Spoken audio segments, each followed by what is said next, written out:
तर पहा मित्रांनो, माहिती अधिकार सन 2005 नियम.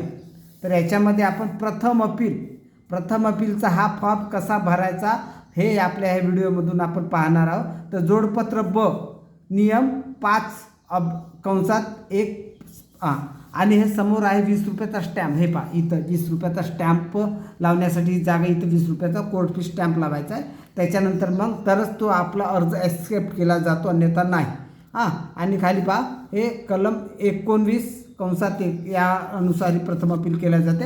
आणि इथं पहा प्रेषक आणि प्रति. आता हे आपल्याला सांगायचे गरज नाही. प्रेषक म्हणजे आपण स्वतः, प्रति म्हणजे जिथं पाठवायचं ते तिथं पाली अपीलकाराचं नाव, पत्ता, अपील अधिकाऱ्याचं नाव, पदनाव वगैरे पत्ता आहे. आणि त्याखाली आहे अपीलकाराचे संपूर्ण नाव, म्हणजे प्रति म्हणजे त्यांचा पत्ता, त्यांचं नाव वगैरे, आणि प्रेषक म्हणजे आपण स्वतः. आणि इथं मग खाली अर्जदाराचे इथं सुरू होता खऱ्या अर्थाने अर्ज.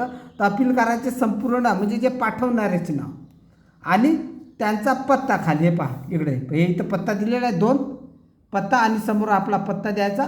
आणि जिथं आपण या अगोदर माननीय राज्य जनमाहिती अधिकाऱ्यांना जो अर्ज केला होता आणि त्या अनुषंगाने आपल्याला तिथून समाधानकारक माहिती मिळाली नाही, तर आपण प्रथम अपील करतो. तर त्याच राज्य जनमाहिती अधिकाऱ्याचा तपशील लिहायचा, मध्ये त्यांचा पत्ता वगैरे माननीय असं लिहायचं.